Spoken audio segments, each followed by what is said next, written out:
Hello friends, welcome back to the series of lecture. I am Advocate Gaurav Singh Adana. This is the 29th lecture of this series of CRPC. And in the previous lecture, we had completed section 167. So we have seen all the points of the 167. Still, I am having one more point to clear. कि मान लीजिए 167 default bell का right arise हो जाता है एक accused का, और उसके बाद उसकी बेल एप्लीकेशन फाइल कर दी जाती है। बेल एप्लीकेशन फाइल करने से ही काम नहीं चलेगा, उसमें बेल बॉन्ड फर्निश करने पड़ेंगे with security what ever the court में इम्पोज। तो जितनी बेल अमाउंट डाली जाएगी और कितनी सिक्योरिटी होगी, कितने श्योरिटी होंगे, ऑल दैट। तो बेल बॉन्ड फर्निश करने में उसको टाइम लग जाता है। बेल एप्लीकेशन मूव कर दी, बेल ग्रांट कर दी, then the accused need some time to furnish the bail bond. उसको अरेंज करने में, सिक्योरिटी या श्योरिटी अरेंज करने में टाइम लग रहा है। Then if the he seeks time for a day for arranging the security and surety from the magistrate, and the court give time to him कि कल ले आना भाई, कल बेल बॉन्ड फर्निश कर देना, आप कल तक कर सकते हो, या 2 दिन के अंदर कर सकते हो, या 3 दिन के अंदर कर सकते हो। And in the meanwhile the charge sheet is filed by the police officer, then his bail right to bail default bail will not get defeated। But अगर मान लीजिए कोर्ट ने 1 दिन का टाइम दिया उसको, और उस समय तक उसने बेल बॉन्ड फर्निश नहीं किए, तब भी, या फिर 1 दिन का टाइम दिया, उसी टाइम बेल बॉन्ड फर्निश कर दिया पुलिस ऑफिसर ने, तब भी उसका डिफॉल्ट बेल राइट डिफीट नहीं होगा। बट अगर 1 दिन का टाइम दिया और उसने फिर दोबारा सीक किया, he seeks 1 more day for furnishing the bail bond, तो उधर कोर्ट की डिस्क्रिप्शन है whether he the court is given the 1 more day और नॉट। अगर कोर्ट 1 दिन नहीं देती और इन द मीन वाइल अगर फर्निश हो जाती, वो चार्जशीट अगर फाइल हो जाती है by the police officer, then his right to get the default bail would get defeated. तो ये जो प्रोसेस है बेल बॉन्ड फर्निश करने का, it is not as simple as it looks. It would matter and affect the right of the default bill or right of the accused a lot, so don't take it lightly. Now let's come to section 169. So before looking the section 169, let's discuss the situations in 169. First situation ये हो सकती है, मान लो इधर arrest किया किसी accused को, this is the time at which the accused was arrested, and initial 24 hours के इन्वेस्टिगेशन में अगर पुलिस ऑफिसर को ये लगता है, पुलिस ऑफिसर को कि इन्वेस्टिगेटिंग ऑफिसर को that the accused is not done any crime, तो उधर इन्वेस्टिगेशन में इस 24 घंटे के इनिशियल टाइम में police officer personal bond bail bond furnish करवा कर, पर्सनल बॉन्ड पर इधर बेल बॉन्ड फर्निश नहीं होंगे। तो इनिशियल 24 आवर्स में पुलिस ऑफिसर उधर, so in this case the personal bond is filled by the accused and the accused would be relieved on the personal bond। तो इसमें जो बेल बॉन्ड फर्निश होते हैं उसमें और ये डिफरेंस है पर्सनल बॉन्ड में कि इसमें श्योरिटी की जरूरत नहीं पड़ती, बाकी का बॉन्ड तो सेम सा ही होता है, श्योरिटी और सिक्योरिटी नहीं भरने पड़ते, उसमें पर्सनल बॉन्ड पे छोड़ दिया जाता है। ओके, तो फर्स्ट सिचुएशन हो गई कि FIR हुई, कोई पुलिस ऑफिसर ने अरेस्ट किया, इस पॉइंट पे अरेस्ट मान लो कर लिया किसी एक्यूज्ड को, and the police officer investigating. तो ये we are talking in first situation for initial 24 hours. जो इनिशियल 24 आवर्स हैं उसमें पुलिस ऑफिसर इन्वेस्टिगेट कर रहा है, और इस 24 आवर्स में पुलिस ऑफिसर को लगा there is no prima facie case against the accused. तो इस सिचुएशन में पुलिस ऑफिसर क्या करेगा? So here in this situation 169 is having the power and 169 is talking about कि पुलिस ऑफिसर उसको पर्सनल बॉन्ड पर छोड़ सकता है। मीन्स क्यों छोड़ सकता है? क्योंकि उसके खिलाफ कोई prima facie case investigating officer को, पुलिस ऑफिसर को नहीं लगता, and he decided to file the closure report. इस केस में वो क्लोजर रिपोर्ट फाइल करना चाहता है। He decided, police officer decided to file the closure report against the accused. So जब क्लोजर रिपोर्ट लगाने के लिए वो पुलिस ऑफिसर ने सोच लिया, ही decided to file the closure report. So why should he detain the accused in detention? Police custody में क्यों रखेगा? It is unnecessary to detain the accused. जब उसने देख ही लिया कि prima facie कोई केस नहीं है, then it would be illegal also to detain the accused. So उधर इस केस में पर्सनल बॉन्ड पर छोड़ देगा, उसमें सिक्योरिटी की जरूरत नहीं पड़ती। एंड बाद में क्लोजर रिपोर्ट में जो पुलिस ऑफिसर इन्वेस्टिगेटिंग ऑफिसर लगा देगा क्लोजर रिपोर्ट में that we have release the accused on the personal bond on so and so ground. Okay, so in the first situation ये तो जो क्लोजर रिपोर्ट लगाने के लिए उसने सोच लिया है, प्राइमा फेसी नहीं हो रहा, तो उसको एक्यूज को लटकाने का कोई मतलब नहीं है जब तक वो क्लोजर रिपोर्ट ना फाइल करे। तो वो लेटर ऑन फाइल होती रहेगी closure report, but why should the accuse be suffered in that kind of situation? So the 169 gives the power to the police officer to release him on the personal bond. Now talk about the second situation. मान लो कोई FIR हुई, इधर police officer ने arrest किया and investigating officer police officer is unable to decide within the initial 24 hours whether there is prima facie case against the accused or not. Here he has presented before the judicial magistrate. Accused ने within 24 hours judicial magistrate के सामने present किया and magistrate send the accused into the police custody. और accused जो है हमारा police custody में है एंड इधर इस टाइम पीरियड तक पुलिस कस्टडी मान लो दे रखी है। Now here somewhere here the police officer decide that accused has not done the crime. So here also the police officer is having the power कि वो इन 169 में पर्सनल बॉन्ड पर छोड़ के और later on file the closure report. But जो problem arose होती है, प्रॉब्लम क्या अरोज होती है, ये इनिशियल 24 आवर्स पीरियड का टाइम नहीं है। He is in the police custody under the order of the judicial magistrate. अब मान लो उसको छोड़कर 169 पर और मजिस्ट्रेट के सामने जाता है पुलिस ऑफिसर, और पुलिस ऑफिसर से मजिस्ट्रेट पूछता है कि एक्यूज कहाँ है, तो पुलिस ऑफिसर कहता है छोड़ दिया। मजिस्ट्रेट उससे पूछेगा क्या तुमने पूछा मुझसे? पावर तो है इस काइंड ऑफ सिचुएशन में पुलिस ऑफिसर के पास रिलीज करने की, but here in this situation the order is given by the magistrate. जो रिमांड ऑर्डर है वो मजिस्ट्रेट द्वारा किया गया है और he is in the remand under the order of the magistrate. So इस काइंड की सिचुएशंस में पुलिस ऑफिसर जब उसको ये लगता है किसी पॉइंट ऑफ टाइम पे that he has no accused has not done any of the offence, तो उधर पहले मजिस्ट्रेट के पास ले जाएगा और मजिस्ट्रेट को केस डायरी दिखाने के बाद केस डायरी शो करेगा पुलिस ऑफिसर और बोलेगा कि that he has not committed any offence और 169 पे इसको छोड़ना चाहता हूँ। Then magistrate would pass the order. जब मजिस्ट्रेट पास कर देगा order, after that the accused would be relieved on personal bounds under 169। Now let's see the third situation. मान लीजिए अरेस्ट हुआ, यहाँ पे FIR के बाद अरेस्ट हुआ, इनिशियल 24 आवर्स में इन्वेस्टिगेशन में भी पुलिस ऑफिसर ने कुछ नहीं किया, इनिशियल 24 आवर्स में प्रोड्यूस किया मजिस्ट्रेट के सामने। Now the magistrate not given the police custody, second में तो पुलिस कस्टडी दी थी, now the magistrate order for judicial custody they the. Now अब जो एक्यूज्ड है he is not in the direct custody of the police officer. अब उसको investigation के दौरान मान लीजिए इधर लगता है पुलिस ऑफिसर को that he has not committed the offence, accused has not committed the offence. तो in that kind of situation what would be the police officer do? Police officer जाएगा मजिस्ट्रेट के पास जाएगा, उधर से प्रोडक्शन वारंट लाएगा, produce the accused before the magistrate and tell the magistrate that the accused has not done any of the offence. Case diary, obviously case diary तो वो show करेगा।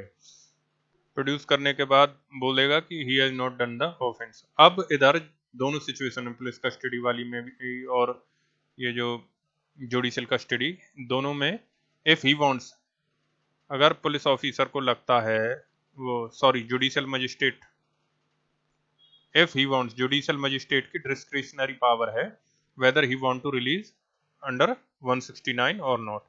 वो एक्यूज्ड को रिलीज करना चाह रहा है या नहीं चाहता, that is his discretionary power.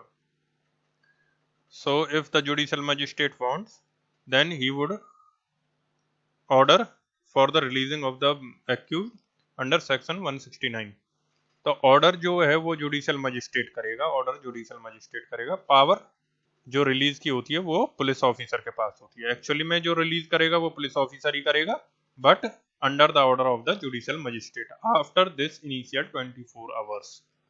So relieve तो 169 में पुलिस ऑफिसर ही करेगा, but order was passed by the judicial magistrate in second and third situation. So we had seen the all three situations.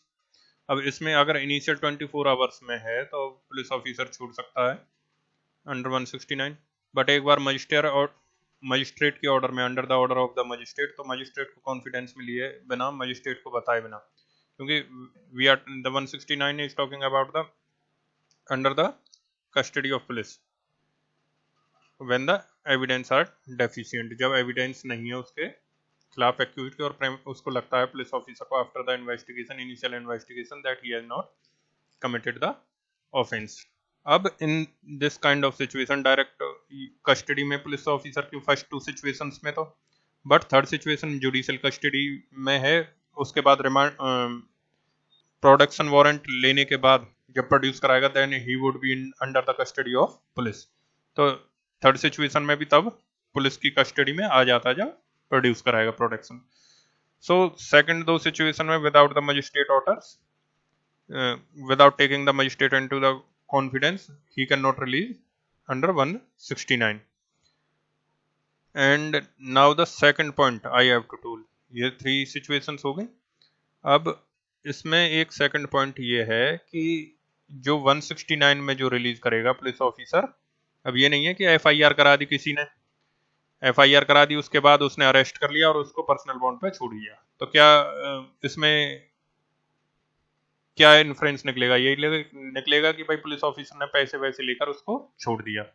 So initial 24 hours में अगर police officer छोड़ता है या फिर कभी पुलिस ऑफिसर छोड़ता है, there must be some investigation done, जिसके बेसिस पर पुलिस ऑफिसर को ये लगता है कि that he has not prima facially has done the offence. So अगर विदाउट इन्वेस्टिगेशन पुलिस ऑफिसर छोड़ देता है, that would be mala fide, and without investigation अगर ऑर्डर दे देता 169 में छोड़ने का, then that order would be illegal. So in this kind of situation some investigation has to be done. अब ये कैसे प्रूव होगा कुछ इन्वेस्टिगेशन हुई कि नहीं हुई, वो बाकी का that would be seen in the case diary. Case diary में जो भी इन्वेस्टिगेशन की होगी, किसी से पूछा होगा, ऑल दैट थिंग्स। अब ऐसी सिचुएशन भी हो सकती है कि यहाँ पे FIR हुई, उसके बाद उसने इन्वेस्टिगेशन की, ओके, इन्वेस्टिगेशन की, इधर पुलिस ऑफिसर ने अरेस्ट किया उसको, इधर इतने टाइम पीरियड में उसने केस डायरी मेंटेन करके रखी, उसको लगा कि एक्यूज ने कोई ऑफेंस नहीं किया, इधर अरेस्ट किया उसने और फर्दर इन्वेस्टिगेशन की, 24 घंटे में उससे जो इंट्रोगेशन करनी थी satisfied on the basis of this investigation, and जो बाकी की इनिशियल 24 आवर्स में इंट्रोगेशन में that he has not done the offence, तो here at least some investigation is done, तो यहाँ पर रिलीज कर सकता है police officer, because he had already maintained the case diary or written the things on which he is satisfied that the accused has not done the offense prima facie। अब ये तो situation थी एक व्यक्ति के बारे में। अब ऐसी सिचुएशन भी आ सकती है देयर इज मल्टीपल एक्यूज, कई सारे एक्यूज हो सकते हैं in an FIR। So multiple accuse की सिचुएशन देख लेते हैं। मान लीजिए इधर कोई FIR हुई A, B और C के against the A, B and C, FIR was launched, फिर A is arrested at this stage, produced. अब इनिशियल इन्वेस्टिगेशन में पुलिस ऑफिसर को लगता है A ने ऑफेंस किया, अब वो प्रोड्यूस किया जाएगा जुडिशियल मजिस्ट्रेट के बाद आफ्टर 24 आवर्स, और उसको या जुडिशियल कस्टडी में भेज दे या पुलिस कस्टडी में भेज दे, वट एवर द सिचुएशन में। अब मान लीजिए इसमें B को पुलिस ऑफिसर इस स्टेज पर यहाँ पर अरेस्ट करती है और पुलिस ऑफिसर को इनिशियल इन्वेस्टिगेशन इधर चली रही है ऑल दिस टाइम, तो उसको लगता है कि B ने भी प्रेमा फेसाइली कुछ ऑफेंस किया है, इसमें ऑफेंस किया है, एंड इनिशियल 24 आवर्स में वो फिर प्रोड्यूस किया जाएगा। After that whether judicial custody police custody, तो वो कस्टडी में है, ये ए भी कस्टडी में, बी भी कस्टडी में। Okay, not release under 169। अब मान लीजिए सी, अब इधर से इधर तक इन्वेस्टिगेशन चली रही थी, अब सी यहाँ पर अरेस्ट किया गया इस स्टेज पर, कि इसकी इन्वेस्टिगेशन तो एफआईआर के बाद चलने चालू हो गई, इस स्टेज पर वो सी अरेस्ट किया गया। अब सी को अरेस्ट करने के बाद जो बाकी की इंट्रोगेशन वगैरह अगर पुलिस ऑफिसर कुछ करनी है इनिशियल 24 आवर्स में, इधर से इधर की इन्वेस्टिगेशन में police officer was satisfied that इतना कोई उस पर सबूत नहीं था कि she has done the involved in the offence, और मान लो था भी, और she after the questioning to the she उसने ये दिखा दिया, मान लीजिए कि मैं एक सरकारी ऑफिसर हूँ और मैं तो उस टाइम ड्यूटी था जब ऑफेंस हुआ था, और उसने सारे रिकॉर्ड्स प्रोड्यूस कर दिए। ओके, और बाकी का इतने टाइम पीरियड में जो इन्वेस्टिगेशन की सी की इतनी इन्वॉल्वमेंट भी नहीं दिखी। तो अगर इनिशियल 24 आवर्स में सी के प्रति पुलिस ऑफिसर अगर सेटिस्फाई हो जाता है, then also the police officer having the power to release him under section 169 on the personal bound. Okay, तो यहाँ पर प्रोडक्शन वगैरह करना जुडिशियल मजिस्ट्रेट के सामने, all this thing is not involved. Initial 24 hours में वो छोड़ सकती है police, and later on the police officer would file the report, later on the police officer would file the report that she was released on personal bond and बाकी के 2 accused are in custody। अब एक question आता है, why the personal bond is needed to release under section 169। Bond क्यों भरवाए जाते हैं जब वो 169 में रिलीज किया जाता है कोई accused? The answer is that the magistrate is not bound by the opinion of the police officer। तो मजिस्ट्रेट हमारा पुलिस ऑफिसर के ओपिनियन से बाउंड नहीं होता। अगर लेटर ऑन स्टेज पर अगर मजिस्ट्रेट को लगता है that I want to take the cognizance against the accused, then he can do so. वो आरयूसी वाले केस में क्लोजर रिपोर्ट लगाने के बावजूद पुलिस ऑफिसर द्वारा फिर भी मजिस्ट्रेट ने कॉग्निजेंस पे लिया था मामले को। So in this kind of example like we had seen in earlier, जो सी को छोड़ दिया था 169 में, then if later stage the magistrate decided that I have to take cognizance against the C, मैं cognizance लेना चाहता हूँ C के against, then दोबारा उसको अरेस्ट करना और दोबारा बुलाना that would be difficult। so the personal bonds have to be filled, क्योंकि उसने personal bond भरवा रखा, उससे साइन करवा रखा है, so as per the personal bond he has to appear before the magistrate, and in this kind of situation later on if the magistrate decide to take cognizance against the C, so he already filed the personal bond, and magistrate if issue summons against the C, then he has to appear because of the personal bond he has filled, accused C has filled, so he has to appear upon the summons of the magistrate, otherwise the arrest proceedings would done against him if not appear on the summons। So let's see section 169, if upon an investigation, so these words clearly says that there must be some investigation। अब मान लीजिए कोई FIR हुई, उसके बाद investigation चली, then there must be some investigation before releasing the accused on personal bond in under section 169। there must be some investigation, ऐसा नहीं है कि एफआईआर हुई उसको अरेस्ट किया और छोड़ दिया। अब ये भी नहीं है कि उसकी फुल फ्लैश्ड पूरी इन्वेस्टिगेशन कंप्लीट हो तभी छोड़ सकते हैं, there must be some investigation, कुछ इन्वेस्टिगेशन हो। अब ये नहीं है कि क्लोजर रिपोर्ट या फाइनल रिपोर्ट, जो भी फाइनल रिपोर्ट है वो हम लगाएंगे उस एट द फाइनल स्टेज जब इन्वेस्टिगेशन कंप्लीट हुई तभी हम छोड़ सकते हैं। It is talking about upon an investigation, कुछ भी इन्वेस्टिगेशन हो सकती है। अब वो 4 दिन की 6 दिन की जो इन्वेस्टिगेशन उसने की, जैसे 3 एक्यूज थे ABC 3, उस एग्जाम्पल में हमने देखा था दैट अगेंस्ट सी ऑल्सो, जब A और B अरेस्ट हो गए उस टाइम तक काफी इन्वेस्टिगेशन हो चुकी थी और इनिशियल 24 आवर्स में C को रिलीज कर दिया था। It appears to the officer in charge of the police station that there is not sufficient evidence or reasonable ground of suspicion to justify the forwarding of the accused to the magistrate। अब forwarding of the accused हम 2 तरीके से देख सकते हैं। Forwarding of the accused is in the initial 24 hours and forwarding of the accused at the time of the chargesheet. अब इधर forwarding of the accused का मतलब क्या होगा? अब अगर इनिशियल 24 आवर्स का मतलब रखें तो बाद वाली जो दो एग्जाम्पल मैंने बताए थे आपको, दो जो सिचुएशंस बताई थी, when he accused in the judicial custody and police custody, तब उसमें ये अप्लाई नहीं होगा.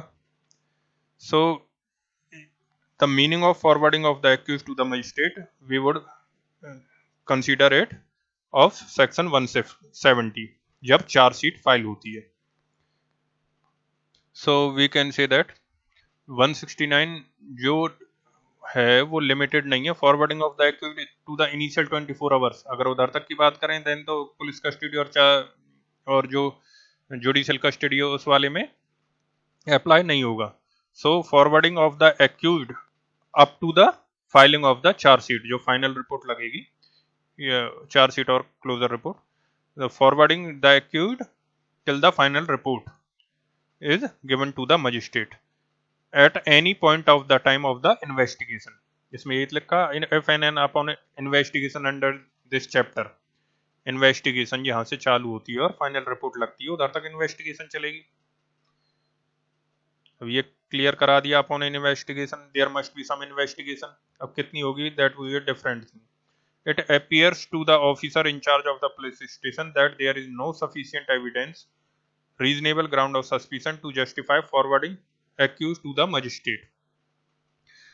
अब फॉरवर्ड करना है accused को मजिस्ट्रेट के सामने. अब वो ऑलरेडी इन पुलिस कस्टडी, तो दोबारा मजिस्ट्रेट के सामने फॉरवर्ड करना. ही is in judicial custody, protection warrant लेकर और उसको प्रोड्यूस कराना और फॉरवर्ड करना मजिस्ट्रेट के सामने, तब भी forwarding to the magistrate. Initial 24 hours में forwarding the accused to the magistrate, that is also forwarding to the magistrate. So all these area was covered under these words. Okay, तो ये सारी forwarding इस words में आएगी, not of the initial 24 hours. तब तो हमारा इनिशियल 24 आवर्स का ही आती तो then it would be limited to the initial 24 hours only, but it is covering all the situation up to the final report was submitted under section 170. Okay, so this section is talking about the forwarding of the accused. जब अगर up to the time of अगर accused को police officer को लगता है कि accused ने कोई ऑफेंस किया है, and in 173 the investigating officer file the charge sheet under section 173 और उसको फॉरवर्ड करेगा 170 में, तो उस समय तक की फॉरवर्डिंग की बात कर रहा है. 173 में फाइनल रिपोर्ट लगाकर और 170 में उसको फॉरवर्ड करने तक की बात कर रहा है, उस स्टेज तक की फॉरवर्डिंग की बात कर रहा है section. Such officer shall, if such person is in custody, release him on his executing a bond with or without sureties, as such officer may direct to appear if and when so required before a magistrate empowered to take cognizance on offence on a police report and to try the accused or commit him for trial. So वो officer, such officer shall, if person is in custody, अगर custody में है, release him on executing a bond, और bond with और without sureties होता है. Normally हमारे personal bond पे छोड़ा जाता है, बट इट कुड बी, अगर कोई ग्रेव ऑफेंसेस है then it could be with sureties also. As such officer में डायरेक्ट, और उसमें डायरेक्शन दी जाएगी, पर्सनल बॉन्ड में लिखेगा वो एक्यूज कि I would appear if and when, जब भी जरूरत पड़ेगी, so required before the magistrate, जो मजिस्ट्रेट इस ऑफेंस की कॉग्निजेंस लेगा. The magistrate is empowered to take cognizance of this offence, और मैं उसके सामने जब भी जरूरत पड़ेगी, जब जहां बुलाया जाएगा मैं आऊंगा. So through bond he would confirm that I would appear before the magistrate when and where it is required to be appear before the magistrate. So the overall conclusion of the 169 is that there must be some initial investigation upon an investigation. FIR जैसे यहाँ पे हुई, कुछ investigation हुई, यहाँ पे सी arrest हुआ. अब इनिशियल 24 आवर्स में छोड़ सकता है without the judicial magistrate permission 169 में, बट एक बार अगर 24 आवर्स के बाद अगर वो प्रेजेंट हो जाता है जुडिशियल मजिस्ट्रेट के बाद, तो वहाँ पे जुडिशियल ऑफिसर, जो जुडिशियल मजिस्ट्रेट है, under that his order he is in the custody, either in police custody और जुडिशियल कस्टडी. अब पुलिस कस्टडी में 169 लगेगा, ऑर्डर रिलीज तो होगा 169 में पुलिस ऑफिसर के उस पर, but if he is in judicial custody production warrant लेके और उसको प्रोड्यूस करा के then would be in police custody. But जो है after 20 initial 24 hours he would be released on the order of the magistrate only, magistrate के order पे ही होगा। अब इट इज इमैटेरियल कि उधर फाइनल रिपोर्ट 173 में फाइनल रिपोर्ट लगी है या नहीं लगी, उससे पहले भी 169 में रिलीज हो सकता है, या एट द टाइम ऑफ 169 जब फाइनल रिपोर्ट लगा रहा तब भी रिलीज कर सकते हैं बिफोर टेकिंग कॉग्निजेंस। मीन्स जहां तक इन्वेस्टिगेशन हमारी चल रही है उस स्टेज तक ये अप्लाई होगा। फिर ये भी बता दिया कि इनिशियल 24 आवर्स में तो पुलिस ऑफिसर खुद छोड़ सकता है, और पर्सनल बॉन्ड का जो मोटिव है वो भी आपको बता चुका हूं मैं कि जो डिसीजन पुलिस ऑफिसर है उससे पुलिस ऑफिसर को उससे बाउंड नहीं होता हमारा judicial magistrate. If you want to take cognizance then it would be easy to someone and produce the accused before the magistrate if he was relieved on the bond. So we can say that for section 169 it is essential that before the release of the accused, please write down the notes. For section 169 it is essential that before the release of the accused there has to be some investigation before such release. Such release can be done at any stage and it is not necessary that the investigation should have been completed. होनी चाहिए investigation stage पे ही, but at any point of the investigation. In the initial 24 hours of arrest, if the release has to be done, then no permission of judicial magistrate is required. But thereafter, if the accused is in police custody or judicial custody upon the order of the magistrate, then the accused can be released only with the permission of the said magistrate. The police officer shall obtain the personal bond, and that bond could be with or without sureties from the accused. So we had seen under section 169 can apply at any stage of the investigation.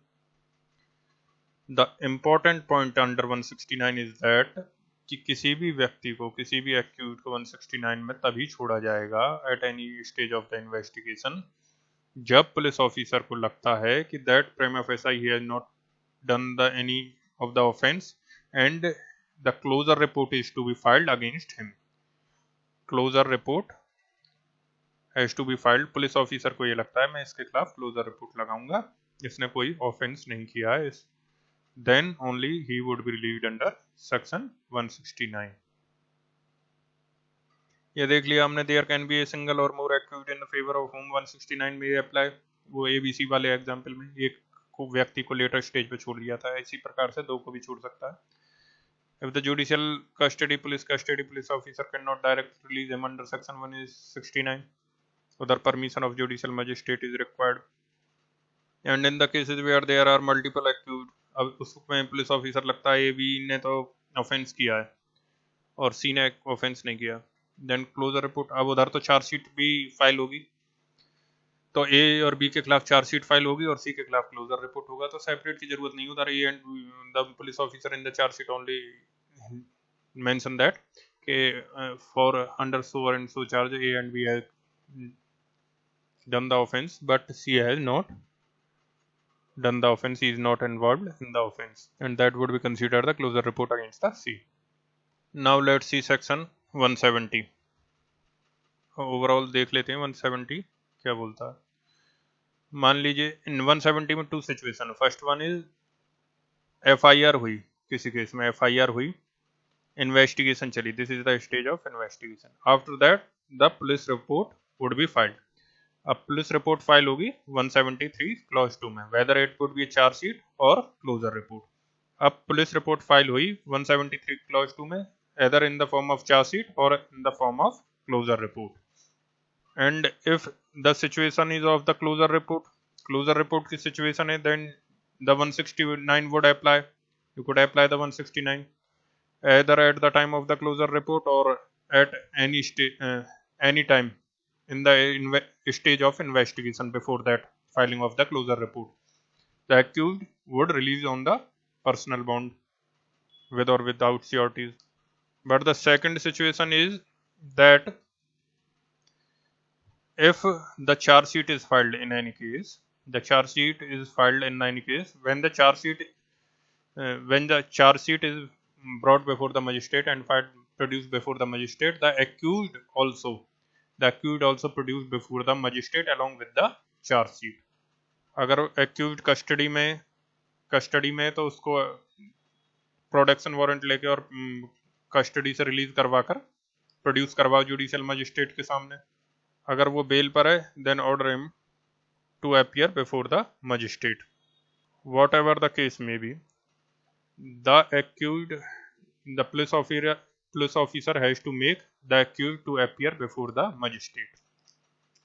In the case of charge sheet, second situation. Closure report में तो 169 में है, charge sheet में उसको appear कराना पड़ेगा. Situation वहां पे दो हो सकती है, या तो बेल पर है या फिर जुडिशियल कस्टडी में है, तब प्रोडक्शन वारंट लेकर प्रोड्यूस कराएगा. अगर बेल पर है तो ऑर्डर करेगा that you should be appear before the magistrate on the date of when the charge sheet would be filed before the magistrate. So charge sheet लगाते हैं तो accused को अपीयर होना पड़ेगा सेक्शन 170 में, और चार्ज शीट फाइल होगा 173 clause 2 में. So that is where the section 170 would apply. 170 में उसको अपीयर होना पड़ेगा accused को, और 173 के 2 में चार्ज शीट फाइल होगा. So and whether the situation would be of closure report, that would also be filed under section 173 का 2, बट इसमें जो accused है वो 169 में could be released. तो 169 में closure report के टाइम पे could be released. So these are two counterparts. Upon an investigation, if the police officer finds that he want to file the closure report, then he could leave the accused under 169. He could be released on bail also.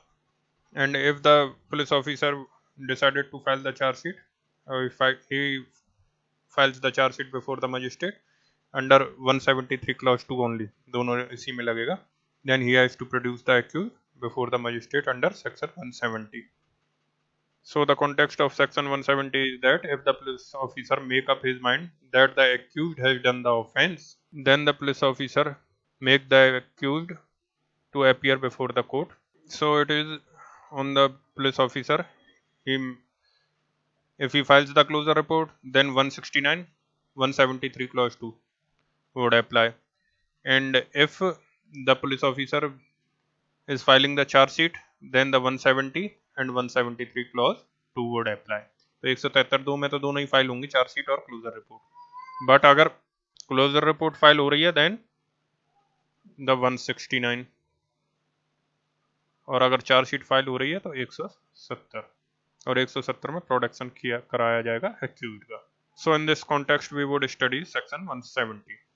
So that's it for today. We would continue the section 170 in the next lecture. Thank you.